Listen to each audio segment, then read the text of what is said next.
Let's go over to Gorrenrock. Should we go right, over which I think are much worse, but I'm so much more excited to talk about than these cards. Sure. So Gorrenrock, here we go. Let's start off with one of the biggest allies in Ashes. Certainly the largest in terms of stats to dice spend is the Gorrenrock Brawler. He's an ally. He's got a main action cost, time power, nature class, and 2 basics. You get a 4/5/1 out of that. Nice stat line. Brawl 1. After a unit is destroyed, if this unit has been declared as an attacker, blocker, or guard this turn, place 1 status token on this unit. Then has this other ability, Comeback, which is a main action in 1. Doesn't exhaust. That's important because this is inexhaustible. If there are 6 or more tokens of any type on this unit, remove all tokens from this unit. Yeah. This dude's so awesome. Like, he's cool. He's probably too expensive to ever be competitive playable. Yeah. Okay. Unfun statement over. Now let's talk about why he's cool. Sure. So after you and I had talked about this offline, I actually thought about it some more. If you are a person that has ever considered putting a Archosaurus mount, a Majestic Titan, or whatever the bad 1/6 is that takes damage and gets its front bigger, Dreadwraith in your deck, you can't say that you wouldn't play this guy.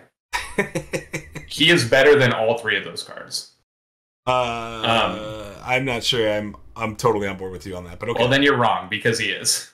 The Archosaurus costs at least 4 and a main action and a side action. Sure. If it didn't cost a main action, a side action, and an additional ally, Archosaurus would be better than Brawler. Because his text is better than Brawler's text. With all that extra stuff, I think Brawler is better than Archosaurus. Okay. Majestic Titan, I think sucks. It essentially also costs 4 because it has book tax plus 3 cost activation. And it has a worse version of Comeback, printed on it. And those are the things that it does. So, and finally, whatever the other card is bad. I will say that I think you're underestimating the value of Majestic Titan in general. But I agree that the first You'd rather have a 3/4 with a worse untap for the same cost as this. For the first one. Right, you think we're going to move to a state of the game where I'm going to play second Gorrenrock Brawler? What kind of game do you think we're playing? I don't know. You only need 1. I'm saying that Majestic Titan becomes a standard 3-cost gigantic 1 unit every round. And that's not terrible. It's for 3 dice after round 1. It's a bad night after round 1, which is the same as Gorrenrock Brawler. I'm not disagreeing with that statement, that it's a bad night. I'm not going to disagree with that statement at all. That's why it doesn't see play. But I think if you're comparing Gorrenrock to Majestic Titan, I actually think Majestic Titan's a better unit. Well, I don't agree with that. I think Gorrenrock's better. I think I would rather pay the extra dice. Let's assume we're playing them both every round. I would rather pay the extra 2 dice over the course of the game for extra copies of this guy than have a 3/4 that doesn't do anything. Well, and I'm not saying you should play any of these cards. Again, I think they're all too expensive to be competitive playable. I'm just saying, if you're a person that is Gorrenrock Brawler is too expensive, but you've ever thought about playing any of those other cards, that's hypocritical. Gorrenrock is better than those cards. We should just go ahead and clip Neil thinking Titan's bad, because I have a feeling Titan's going to show up in season 4, and I have a feeling. And be bad? No. I've seen a deck that just is brutal with Titan Refresh and Protect. I mean, it's just brutal. And they use Essence Druid to recur the Titan book. Not for the purposes of resummoning a Titan, but to keep their existing Titan in play, and then it just turns into 1 die Protect. And you have to raise 3 damage a turn? You do that with almost every other deck, right? Really, honestly, we raise 2 to 4 damage every turn. Right, that's what I'm saying, is why would you jump through all these hoops just to do 3 damage to your opponent every turn? It just depends on the type of list. If you're in a list that is all about kneeling your opponent out and things like that, you are. I don't know. I think this dude's awesome. So I like Gorrenrock. I think he's cool. And I think he's better than those cards. I couldn't think of any other cards that were similar that he's better than, because he's worse than all the 3-cost knights. Yes. Just because of the dice cost, essentially. Yeah, I almost wish that turtle dice wasn't a power side. I don't think that makes any difference. It's like, you're just more likely to roll it without needing meditation. So, like, yeah, but I just like, if this is your plan, this is your plan. Like, you're okay to meditate for like the thing your deck's trying to do. Sure. If you're just like, there's no deck that's just gonna play Gorrenrock Brawler. Like, oh, I think this deck needs a Gorrenrock Brawler. No, that's like not how this is gonna work. Yeah. So I think he does a lot of sweet stuff, right? So in general, obviously he's huge. He kills everything except Archosaurus, right? I guess he also doesn't kill the card that I can never remember the name of that I just named for what he's better than. The Jessup Titan? He kills the Titan. No, the other one. The 1/6. Oh, the Dreadwraith, yeah. Yeah. So he doesn't kill Dreadwraith. Dreadwraith likes him a lot, actually. Why? Because it makes Dreadwraith a 5 attack on the counter. You don't have to counter. You can just take the damage and then turn around and have a 5 attack. I mean, nobody's going to declare Gorrenrock Brawler attack Dreadwraith. If you block with Dreadwraith, you have to counter. Sure. Like that. And Inquisitor, obviously, we're just ignoring the giant monkey in this whole plan, which is all of the 1-die removal. I covered that already. I said at the beginning he's too expensive to be competitive playable. Yeah. Like, what is that not clear? What about that's unclear? Obviously, I want to talk about what's cool about this guy. You honestly would have to put so much effort into protecting this guy. Right. He's hard to kill with damage. Yeah, you're not. But obviously, any hard removal spell kills him, and you trade up in dice because there's no removal spell that's like as expensive as. I mean, you're literally gonna have to play like every Golden Veil. But he's cool to me because the comeback ability is very interesting. Like. Inquisitor wants us to move on to the good cards. No, I want to talk about Gorrenrock, bro. This is my show. I'm with you, Inquisitor. I'm over him. Like, I like cards that are good, and I can't imagine myself ever registering a deck for our tournament or something competitive as a Gorrenrock Brawler in it, right? Yeah. But I find this card, from a design point of view, much more interesting than the previous 3 we talked about. Like, the previous 3 are like, oh, here's some stuff. Like, it seems good and competitive. It's efficient. It's cheap. It does good things. End of statement. Except for Ashbeard, I guess, that, like, all those things I just said, plus it has some additional text. Right. This guy, on the other hand, like, from a game design point of view, he's just very cool. Like, he's a giant man of 4/5. He fights everything good. And he has a built-in engine to, if you did nothing else, he could untap himself after, a couple attacks. Mm-hmm. Because he's going to take damage and he's going to get his brawl ability. And I think that's cool. Like I want to attack, put some damage on him, cast Meteor, and the next turn untap him, and heal him. Right. That sounds fun to me, and I guess where I'm at on it, and Inquisitor, I'm with you. I think Brawler does make Rhino a very sad Rhino, but Rhino was already. True. That's a good example. You can add that to my list of cards. That if you ever considered putting a Rhino in your deck, you can't say you wouldn't play this guy. I think that because he's in nature. There's so many good cards there, which I think, to Neil's point, we talked about this. I don't know if we talked about it live or just offline, but sometimes we get these things mixed up when we're pre-showing, essentially. And you said, you were happy to see that they didn't print another big ally in nature. That just added more power to the nature. Another like competitive, efficient ally. Right. Like, nature doesn't need another Hammer Knight or another Frostback Bear. Right. So this is a design space they can use to print a guy like this that's big and fun, that may not see the competitive table, but like they can put him in this starter deck, and when he enters the card pool as a whole, doesn't unbalance nature any more than it already is. Right. Which again is just another reason I like this card from a design point of view. Sure. And like I think he's cool. I think like I imagine in pre-con play or whatever deck you have a Gorrenrock Brawler in, like there's going to be a turn where you like activate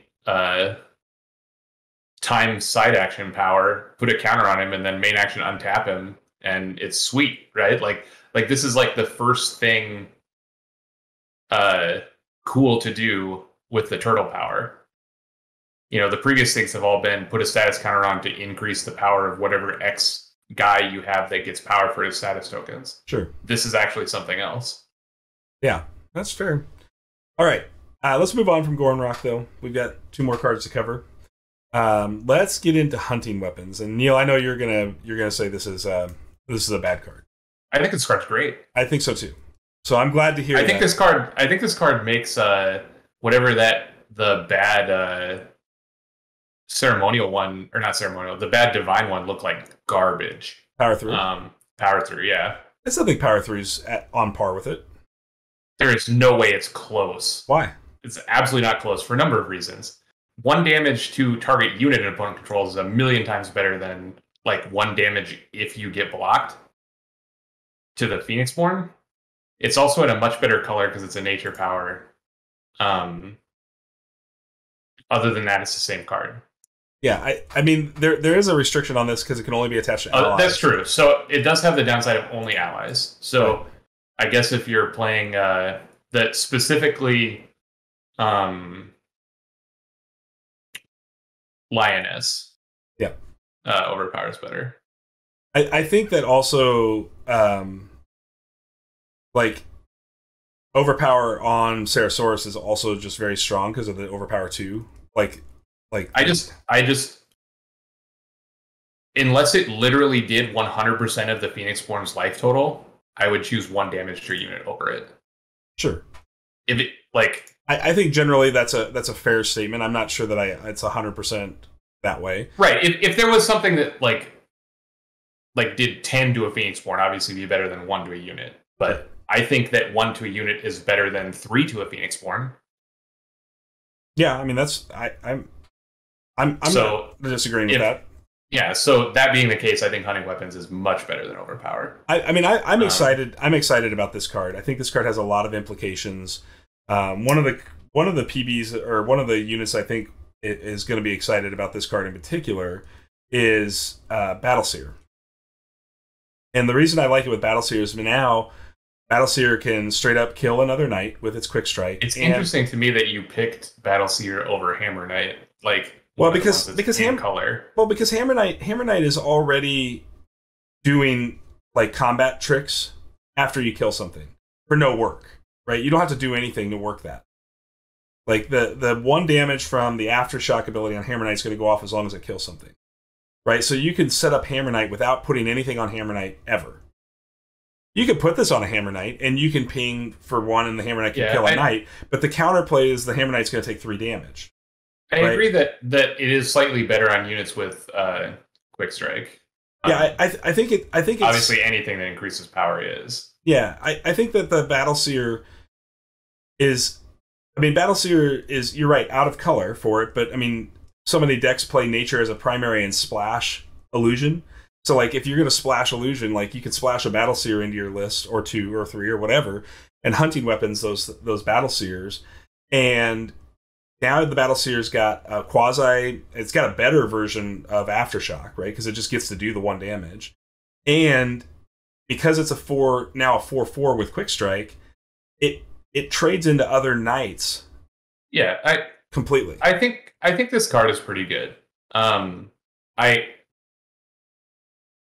still don't like alterations in general. Sure. Outside of the ones that are like, you know, you play a 1 of Root Armor because it's good in some matchups, or Explosive Growth is just it's not a creature enchantment, it's just like a combo win card. Right. So I don't know how many of these I will actually be playing, but I think this card is good. Like, this is what an alteration should look like to draw someone to want to play it. Because the problem with creature enchantments is that you get 2-for-1 so easily, but because this has a come into play ability, I mean, it's not literally a come into play ability, but it essentially is, because you get to like play the side action then attack. Right. You get a little value out of it right away, and you're not completely 2-for-1 by it. One of the things I'll say about side actions in general in Ashes is that generally side actions in Ashes aren't very proactive, right? They're set up-y, they're kind of reactive, they're not really targeted at creating proactive. The ones they've printed since Jericho have been pretty proactive. Well, I agree. Like Time Hopper's a proactive side action, and Stasis and Accelerate. Stasis is really more played as a reaction card than a. I think its best mode is remove a blocker. I know I've said that on stream a bunch of times. I don't think it's good to like remove an attacker because you just get it back immediately. Well, not immediately because it takes a main action to remove the stasis, and if they attacked, they have to wait till the next turn. I have never personally witnessed a game where anybody stasis an attacker, and then the next turn was take off the stasis, and the next turn was the same attack. I have not witnessed a game where stasis has been played. So okay. I mean, so I can't say how it's being used because I've not seen it played. I don't think that card's very good, but I think its best mode is remove a blocker. Yeah, it's interesting you say that because it seems like there is a faction of people on the Ashes Discord that believe stasis is an underplayed and powerful card. And so maybe I'm remove a blocker. I don't know. They don't explain the purpose of it. They're just talking about But my point is with hunting weapons, it's another proactive side action, and I like proactive side action. Like it feels like your turn is more complete when you have proactive side actions. I like this card because if you're playing a deck that can equip it, so you have to be real heavy on allies because, again, much like we were talking about with Ral the Meek, and I've said about a lot of other cards, I don't like cards that have hoops to jump through because sometimes they're dead. And so if you're playing a deck that's very heavy on allies and will be able to play this, 90% of the time that you draw it, it is a good, like you said, like a good side action to do that gives you a little more than your normal nature power would give. Right. Because you can essentially get the unit damage out of the hunting weapons, assuming you're going to attack right away. And it is, you can't say it's like always better than a nature power because if you did nature power, you just have another card in your hand. Sure. But as long as your deck is built in a way that you assume you're going to be spending most or all of your dice every turn, or you can, then the card in your hand doesn't matter as much, and you can get you get to keep the additional +1 attack alteration on your guy as well as get your nature ping, and I think that's pretty good. That's where I was leading with it. Is that at the end of the day, I would say there's some percentage of time, probably a fairly significant percentage of time, where hunting weapons is as good as a nature ping. Yeah, it's probably again, it's very deck dependent. So if your deck is a unit heavy deck, and those units are attacking units, which they, in nature, if you're a unit heavy or an ally heavy deck in nature, you'll probably have attackers. Then 60% of the time it's going to be better than a nature ping. What's interesting about hunting weapons on Winged Lioness is it allows you to trade up into a knight as long as the knight's not rune. Yeah, that's fine. I mean, it can't go on Lioness, but I mean, yeah, but that kind of stock ability. So if you can find stock, there's not a lot of. Right, I don't think there's a stock. Master Vampire is only stock ally, but I'm not going to probably Vampire. It's fine with Vampire too. It just obviously any text on the ally that increases its combat abilities is a better target for hunting weapon than something that doesn't have those texts. Right. But I mean, I think there's an argument to be made that this on a Gilder is just as good as this on a Battleseer or whatever because it's in color and you're okay throwing away your Gilder to kill one of their 1 toughness guys or two of their 1 toughness guys. Or you can kill a 2 toughness guy as well. Yeah. Yeah. So I do think this card's good. I'm not super high on alteration spells that aren't like the removal versions that you put Right. on your opponent's stuff. But this is the kind of thing that I would play as an alteration, because it's a side action. You're guaranteed to get the hunt ability if you attack. 99% of the time. I'm sure that there's like some corner case that I'm missing where they would counter it somehow. But that being the case, you're also guaranteed to get the attack bonus on the unit you're attacking with. So Yeah. No, you at least get one use out of it. Yeah, I agree. I think that I think there's lots of possibilities for this card. I think it's just this conversation alone, I think, illustrates the point that there are a lot of really good targets for it. And what is the best target? Well, I mean, that's so game dependent that it's hard to say. But to your point, like, you know, if you have the nature power, you know, natural power in your deck, and you have a heavy ally, like obviously 4-book Aerodel is not going to ever play hunting weapons, right? but like if you have, you know, a Herald list or you know, an Echo list, which tends to be heavy on allies over conjurations, then the hunting weapons is a pretty good add when you're already in that cover. This deck's very playable. The only downside to it is that it's low power. So like it's definitely possible that in nature specifically, you're just gonna have better cards to play in the slot.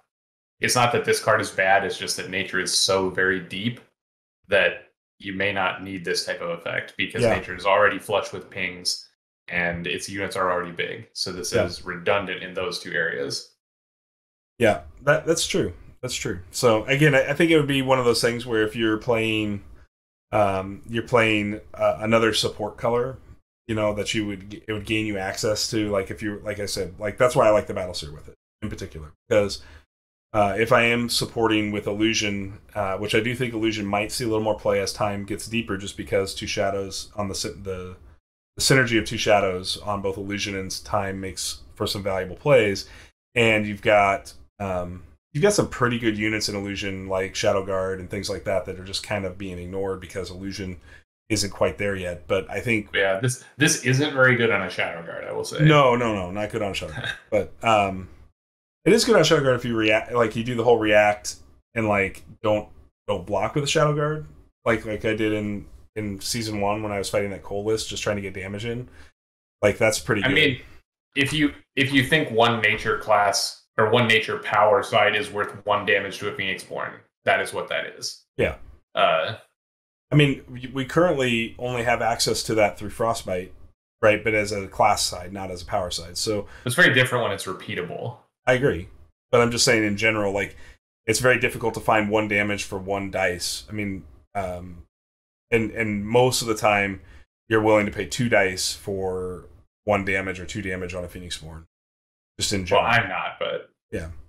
And the only other options we have for 1 damage or more than 1 damage on Phoenixborns is in reactions, and that requires a certain reaction to happen, Sympathy, Pain, or Final Cry, something like that. So, all right, so let's move on from hunting weapons and let's go to Backtrack.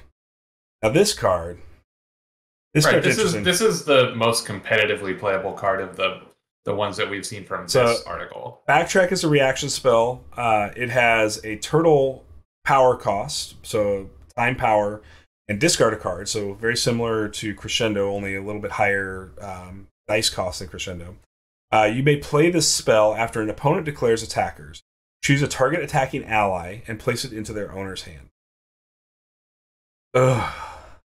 Man, like, for somebody that likes to play attack decks, like I like to play attack decks, that's kind of my preferred play style. This just makes me sad. It only gets you if you play allies. I mean... yeah, but man, like, look at list out there. Well, but like, look at Philly's list. Philly is 12. He didn't lose until top 8 in the semis, right? Yeah. This card would be bad against him. I agree. Backtrack's dead actively bad. But to point, 4-book Aerodel is dead against Flock Shepherd and Ash Spirit, right? So like, why?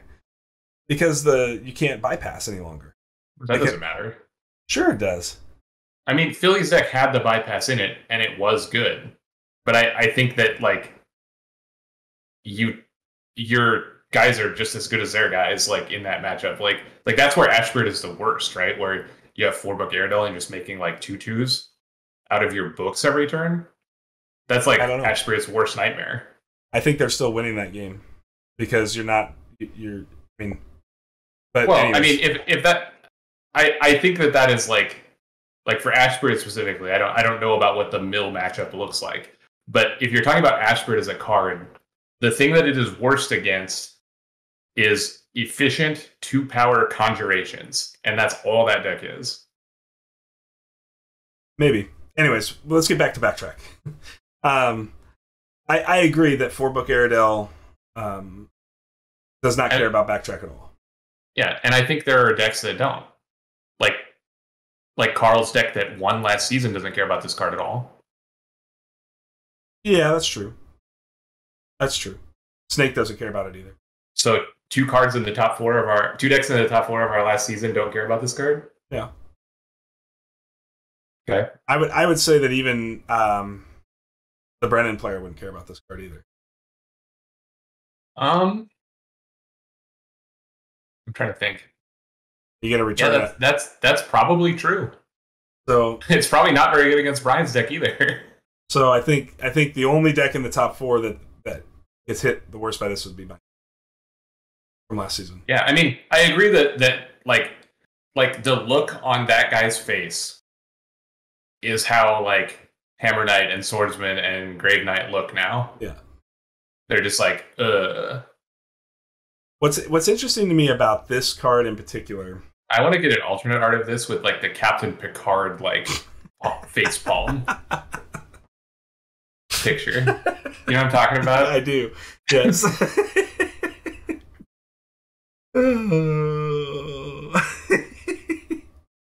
I mean, I was talking about how I think Gorrenrock Brawler is cool. I mean, you couldn't play him already, but this existing, like, you definitely can't play him now. Right.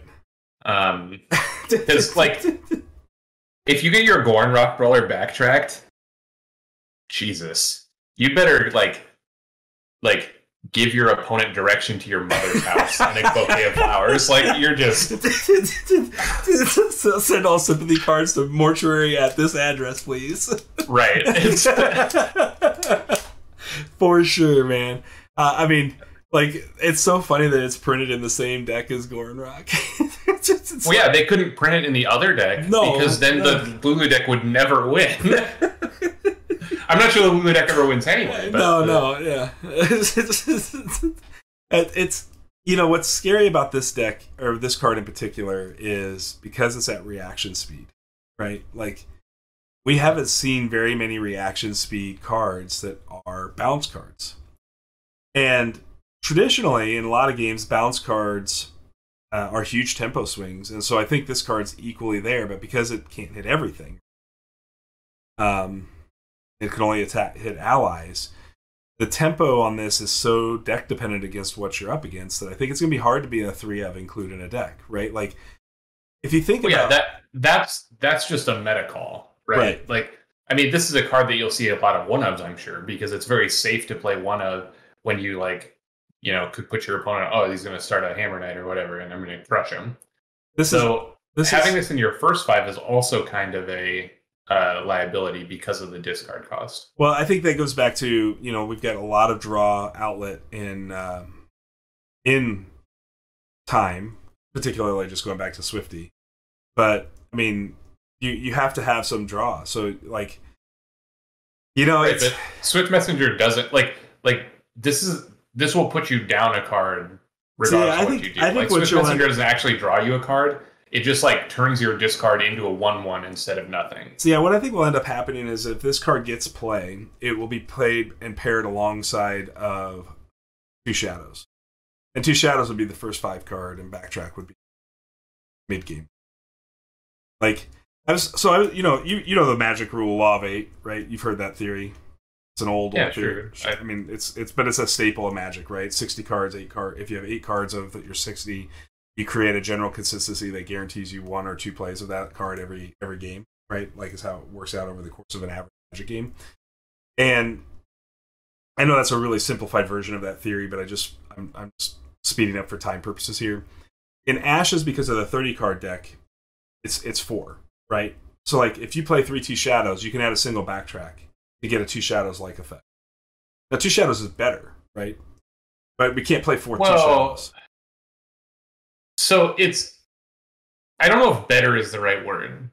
Like they're both removal spells, right. And they're both like good removal spells, but I think they do very different things. Like 2 Shadows, I guess 2 Shadows is the traditional removal spell, right? Where like it's essentially like sorcery speed. Like you have to do it on your turn after your opponent has because it's an exhausted unit. After your opponent has had a chance to use their resources, then you get to remove it. Right. This is the reverse of that, where it doesn't actually use up any of your time. And it gets them before they get the value out of their thing, presumably. Because most of the things that you can target with this, or would want to target with this, have, like, when it kills a unit triggers. Sure. And so this will get it before that time. And in that way, this is, like, how Stasis should work to be good, where you just, I don't know, you just get them really good, right? Like it's an actual removal spell for knights that stops them from getting any value of the knight whatsoever. And 2 Shadows is a removal spell for a knight that gets them after they've gotten their value. Sure. And it's the difference is made up by this one being a lot more narrow. Mm-hmm. And costing a discard a card, because that's not insignificant. When Crescendo, because it's proactive, the discard on Crescendo still hurts you. Like you don't want to discard, but you're okay doing it because you're in control of when it happens. In Backtrack, like you may have to sit on this backtrack plus another card in hand for a long time before you get the option to deploy this, and any number of things could happen during that time that will cause you not to be able to pitch a card. Right. Yeah, so it's very true. This card, obviously, I think is very good. I think it would be hard to say that it's not, but it's so hard to say that I just want to put 3 in my deck. Sure. Like, because if you play against anything that doesn't have knights specifically, it's not good. Like, you can't hit any of the conjurations. You don't want to hit any of the little honestly allies that people are playing now. Anchornaut, Fire Archer, like any of those things, it's just bad to do. Honestly, what I'm seeing now more than anything is I think we're going to see just an even further increase in playability in Magic Siphon in decks. And the reason why is because, like, presumably your opponent isn't going to want to hold a bunch of turtle power dice in preparation for Backtrack, right? And the same thing can be said for, like, Outmatch, if you're worried about Outmatch, right? Because Outmatch is kind of a similar space as this.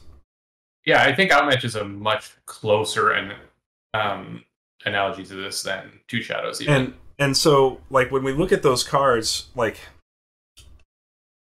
and you start talking about them, like, all of those cards require you to sort of telegraph the play a little bit, right? Because you're specifically holding those dice.